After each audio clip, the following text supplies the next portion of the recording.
menurut naskah-naskah Laut Mati. Jadi yang menjadi fokus pembahasan kita sekarang ini ketika berbicara tentang korban putra Abraham, sebenarnya istilah Akid dan Yitzhak itu baru muncul setelah zaman Yahudi Rabbinik, yaitu permulaan abad kedua Masehi. Nah, sekarang kita akan melihat lebih tua daripada itu. Jadi fokus yang kita bahas pertama kali tentu adalah siapa putra Abraham yang dikorbankan. Dan itu jawabannya pasti sama. Semua sumber Yahudi, sumber Kristen dari zaman paling awal sampai sekarang saya kira sama, yaitu Ishak. Yang kedua adalah tempat di mana pengorbanan itu terjadi. Artinya Ishak nyaris dikorbankan itu di mana? Di sini mulai ada versi, di mana versi Samaritan dan versi Yahudi. Dan yang ketiga, bagaimana perkembangan penghayatan mengenai korban putra Abraham ini? Apakah itu sekedar bermakna memorial, artinya peringatan akan ketaatan Abraham sebagai bapak orang beriman, atau lebih daripada itu juga bermakna sakramental, artinya bermakna penebusan. Nah, tiga hal ini yang akan kita bahas. Yang pertama, mengenai ayat yang dibaca, yaitu kitab Taurat atau kitab Torah ya, Sefer Bereshit, kitab Kejadian, mulai dari pasalnya itu ke-22, mulai dari ayat 1 sampai dengan ayat 19. Nah, ayat yang awal menyebut tentang putra Abraham yang dikorbankan itu adalah ayat yang kedua. Firman Allah, ambillah anakmu yang tunggal itu yang engkau kasihi, yakni Ishak, dan pergilah ke tanah Moria, dan persembahkanlah dia di sana sebagai korban bakaran pada salah satu gunung yang akan kukatakan kepadamu. Ini kata kuncinya. Nah, saudara-saudara, ketika kita membaca naskah-naskah kuno manapun, saya kira ya, baik itu Taurat Yahudi Kristen, karena Taurat yang dimiliki oleh orang Kristen itu sepenuhnya sama dengan Taurat Yahudi, yaitu Torah ya, yang terdiri dari 5 bagian, 5 buku, mulai dari Sefer Bereshit, Sefer Elishemot, Sefer Wayikra, Sefer Bamidbar, dan Sefer Elihadivarim. Kitab Kejadian, Keluaran, Imamat, Bilangan, Ulangan. Itu sama. Lalu juga Torah Samaria, Torah Somron. Torah Samaria itu dipakai oleh orang-orang Yahudi yang memisahkan diri pada saat pembangunan Bait Suci sepulang mereka mendapatkan kebebasan beragama berdasarkan maklumat yang dikeluarkan oleh Raja Kores Agung. Dan akibat dari penolakan orang-orang Yahudi di Yerusalem, ya, orang-orang Yahudi di Yerusalem, dengan bergabungnya orang-orang Samaria ini, maka mulailah terjadi pemisahan diri antara orang Samaria dan orang-orang Yahudi yang ada di Yerusalem.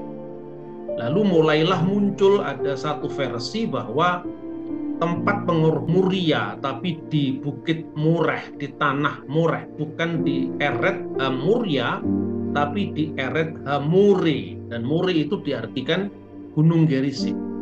Jadi seluruh naskah kuno, baik yang dimiliki oleh orang Yahudi, dari teks asli Taurat di dalam bahasa Ibrani, lalu terjemahan-terjemahan yang dilakukan oleh orang Yahudi, misalnya berbagai macam targum dalam bahasa Aram, lalu Septuaginta yang diterjemahkan oleh orang-orang Yahudi diaspora di Alexandria dalam bahasa Yunani abad ketiga sebelum Masehi, maupun kitab Kejadian yang ada di lingkungan orang Kristen, mulai dari naskah aslinya juga teks Ibrani, lalu Septuaginta yang yang diwarisi oleh orang-orang Kristen dari orang Yahudi di perantauan, kemudian terjemahan-terjemahan yang dilakukan oleh orang Kristen pada awal sejarah kekristenan, misalnya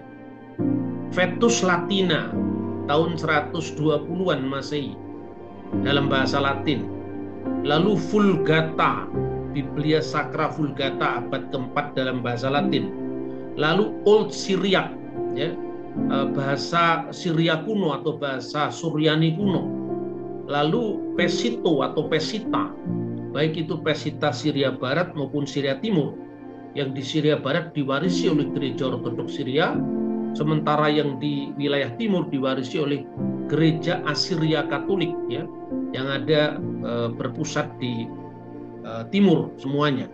Itu tidak ada satu perbedaan manapun bahwa yang nyaris dikorbankan itu adalah Iskak dan bukan Ismail. Jadi misalnya kalau di dalam teks di dalam bahasa Ibrani itu disebutkan Wayumer, dan berfirmanlah Tuhan, Chachna et binika et yihitika aser ahabta et yitzak wilechlecha el aret hamurya. Itu teks Ibrani.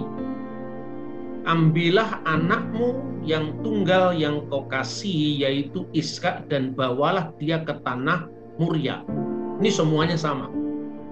Kecuali nanti dalam naskah Torat Samaritan itu berbunyi Wilechlecha el aret hamuri, yaitu tanah Murya, tanah Mureh, yang ditafsirkan kemudian adalah Gerizim.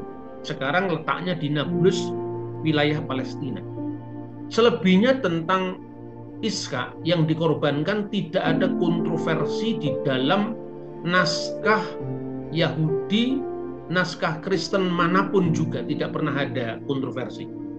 Bahkan hari ini kita akan berbicara tentang naskah The Dead Sea Scroll yang berasal dari kira-kira abad pertama sebelum Masehi, kira-kira tahun 100 sebelum Masehi. Itu semuanya sama. Jadi kalau kita membaca teks Samaritan dan teks Torat Ibrani Kristen tadi yang sudah saya baca dari Kitab Kejadian 22 ayat 2, kemudian kita baca dari Targum, kemudian kita baca dari edisi Kristen misalnya Vulgata, bunyinya sama. Ait etolefilium tum uni genitum quem diligis Isak. Ya, ini kitabnya saya bawa ini. Mana tadi? Ya, artinya ambillah anakmu yang tunggal yang kasih, yaitu Iskak. Sementara di Septuaginta juga sama. Keipen gabeton ion souton agapeton on igapesas ton Isa, yaitu anak yang tunggal yang kau kasih, yaitu Iskak. Jadi tidak ada perbedaan, hanya perbedaannya pada Murya dan Moreh tadi. Kemudian saudara-saudara itu mengenai siapa yang nyaris dikorbankan. Kemudian yang kedua itu adalah tempat, ya. Ada satu teks yang kita pelajari sekarang ini namanya adalah Kitab Yubelium. Kitab Yubelium itu ada dilestarikan di gereja Ortodok Ethiopia. Ya, di sana tertulis dalam bahasa GS, bahasa Ethiopia, dan beberapa naskah terjemahan lain. Tetapi setelah ditemukannya naskah Laut Mati, ternyata kitab Yubel itu semacam tafsiran kitab Kejadian gitu ya. Itu ternyata ditemukan di gua keempat. Gua keempat, nomor naskahnya itu adalah 225. Jadi kalau saudara-saudara bisa memiliki buku ini ya. Jadi diterbitkan oleh E.J. Brill, Leiden, New York, tahun 1997. Judulnya The Dead Sea Scroll Study Edition. Ini dieditori oleh Florentino Gracia Martinez dan Eibert Tixelar, ya. Volume pertama itu memuat penemuan dari gua pertama 1Q1 sampai 4Q273. Nah, termasuk 4Q 225 itu termaktub di buku ini, ya. Tuhan berfirman pada Abraham, lihatlah bintang-bintang di langit, jikalau engkau bisa menghitungnya, dan pasir-pasir di laut, jikalau engkau bisa menghitungnya, dan semuanya itu seperti itu pula nanti keturunanmu. Nah, lalu kemudian pada baris berikutnya disebutkan Abraham dibenarkan oleh Allah dan diperhitungkan imannya sebagai kebenaran. Dan setelah dia memiliki seorang anak, atau ketika anaknya telah dilahirkan bagi Abraham, Ishak itu benar-benar dibawa oleh Abraham, persis sama dengan kitab Kejadian. Lalu di situ sudah ada kayu, di situ sudah ada api, lalu di manakah domba yang mau dikorbankan? Lalu Abraham mengatakan, Tuhan akan menyediakan bagimu anakku. Nah, ketika Abraham mengatakan seperti itu, digambarkan Malechi Kodes, malaikat-malaikat kekudusan. Itu meratap, mencucurkan air mata. Sementara Malechi Mastema, malaikat-malaikat dari pangeran kebencian, itu menjadi latar belakang kitab Wahyu juga ketika iblis disebutkan punya malaikat-malaikat. Di situ kata Malechi dalam bahasa Arab, Malechi Mastema. Jadi malaikat-malaikat utusan-utusan dari pangeran kebencian tadi, dia kemudian berkata kepada sesama mereka, dan mereka bergembira dan mengatakan, kita akan saksikan akhir dari semua peristiwa ini. Apakah Abraham taat ataukah Abraham tidak taat? Naskah Qumran yang berbicara tentang pengorbanan Ishak putra Abraham, dan itu berasal dari tahun 150 sebelum Masehi. Jadi ini jauh lebih tua dari karya Flavius Josephus, ahli sejarah Yahudi abad pertama, yang juga bercerita tentang pengorbanan Ishak ketika usianya 25 tahun, ya. Dan itu tentu lebih tua daripada naskah-naskah tafsiran para rabi Yahudi dari abad pertengahan yang mencatat bahwa ketika Ishak dikorbankan itu umur 37 atau 36 tahun. Dan ternyata saudara-saudara, itu tradisi yang baru berkembang sebagai reaksi atas kekristenan. Jadi kira-kira kalau digambarkan seperti ini, tradisi yang lebih tua dari tradisi rabbinik abad kedua, sebetulnya pengorbanan Ishak itu terjadi pada bulan Nisan. Dan 7 peringatan tentang kehidupan Abraham dalam kitab Yobel itu sesungguhnya terkait antara lain pengorbanan Ishak, yang dalam beberapa naskah kuno sebelum runtuhnya Bait Allah itu disebutkan bahwa Ishak itu yang dikorbankan oleh Abraham itu pada bulan Nisan.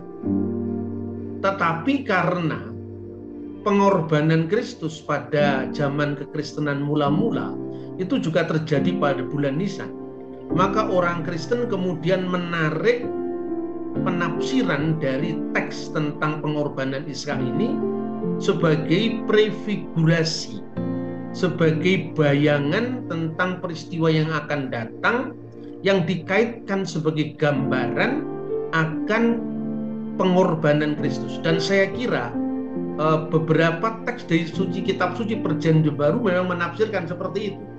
Jadi artinya ujian pada Abraham yang berkaitan dengan pengorbanan Ishak itu dimaknai secara simbolis tentang peristiwa pengorbanan yang akan datang, yaitu Kristus. Rupanya karena itu sebagai satu reaksi terhadap tafsiran orang Kristen mula-mula, seperti tampak pada beberapa teks dari surat Roma, kemudian surat Yakobus misalnya. Maka kemudian orang Yahudi setelah melakukan muktamar di kota Yabne atau Yamnia, mulailah mengembangkan tafsir bahwa, dan saat itu mulai muncul istilah Aqidat Yitzhak, pengorbanan Ishak itu dikaitkan dengan tahun baru Rosh Hashanah. Jadi sebetulnya ritus tahun baru di mana yang dibaca itu adalah kisah tentang pengorbanan Ishak putra Ibrahim dalam kitab Taurat, yaitu Sefer Bereshit pasal 22 ayat 1 sampai 19, itu baru ditradisikan para rabi Yahudi, ya, rabbinik Judaism itu sebagai reaksi terhadap kekristenan. Itulah sebabnya di dalam kajian kita sebelumnya, yaitu pada ngaji Alkitab kita pada episode ke-13, saya sudah menyampaikan kenapa akhirnya para rabi menentukan atau mulai mentradisikan umur Ishak ketika dikorbankan itu 37 tahun. Itu karena apa? Pertama, runtuhnya bait Allah.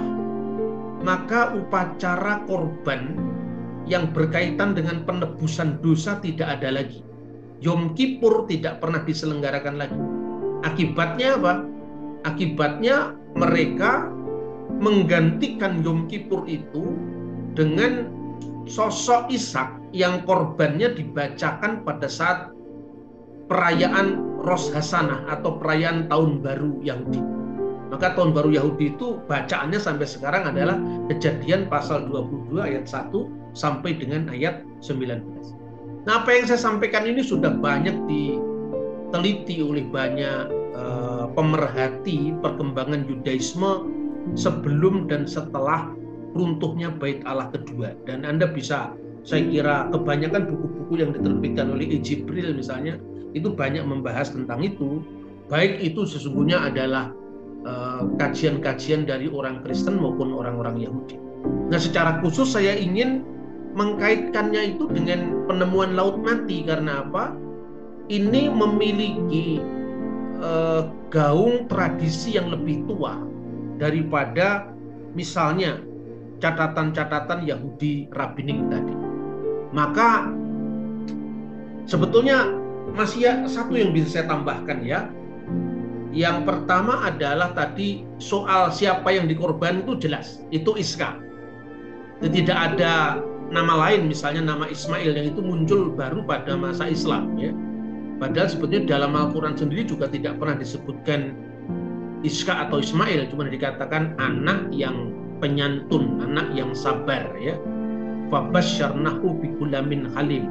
Hanya itu yang disebutkan. Dan di dalam tafsir Al-Quran itu ada yang memandang Ishak, ada yang memandang Ismail.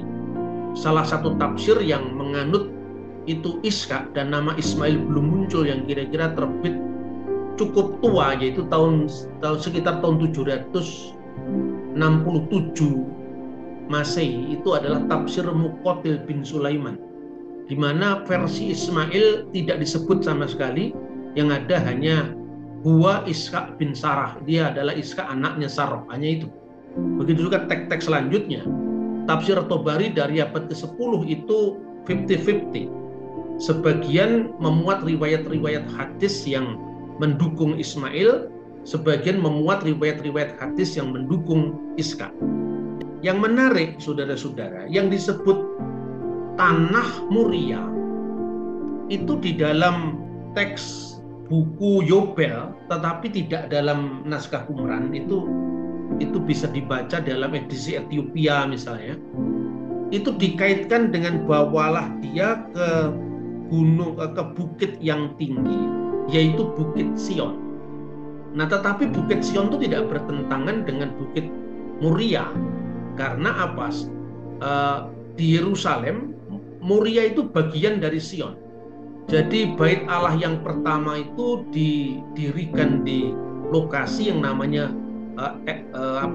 Bukit Sion, dan Bukit Sion itu memiliki beberapa wilayah, dan salah satunya ya perluasannya itu yang dinamakan Tanah Muria, dan Tanah Muria itu bagian dari Sion sebetulnya. Jadi ketika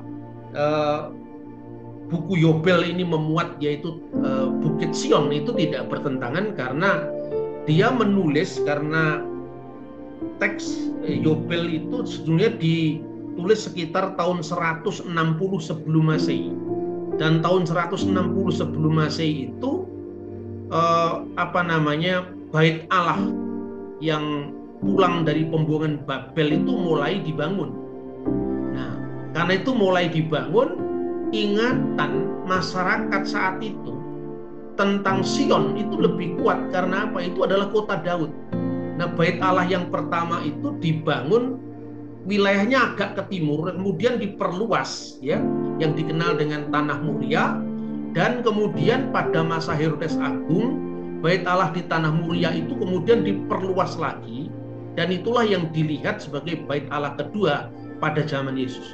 Jadi itu soal tempat. Jadi soal tempat, saya ulang lagi, pertama, kalau menurut kitab Taurat Ibrani Kristen, Septuaginta Yahudi Kristen dalam bahasa Yunani, Targum Yahudi berbagai macam edisinya, terutama Targum yang lebih tua, ya, misalnya Onkelos. Tapi kalau Targum Pseudo Yonatan itu tidak bisa terlalu dijadikan rujukan historis karena asalnya dari abad ke-8 setelah Masehi. Kemudian naskah-naskah Laut Mati itu semua merujuk kepada Ishak dan kaitannya dengan Tanah Muria. Nah, khusus tentang penyebutan Sion itu berkaitan dengan wilayah yang lebih luas. Kira-kira kalau menyebut, ya, kota Malang itu termasuk Batu zaman dulu, kalau sekarang sudah terpisah. Seperti itu. Kalau menyebut Jakarta, ya termasuk Tangerang, tapi sekarang sudah menjadi wilayah terpisah. Tapi tentu tidak sejauh Jakarta dengan Tangerang, karena antara bait Allah pertama yang didirikan di kota Daud yang disebut Sion dengan Muria, bait Allah yang kedua, itu jaraknya tidak jauh, masih satu kompleks, ya. Nah, itu soal tempat. Nah,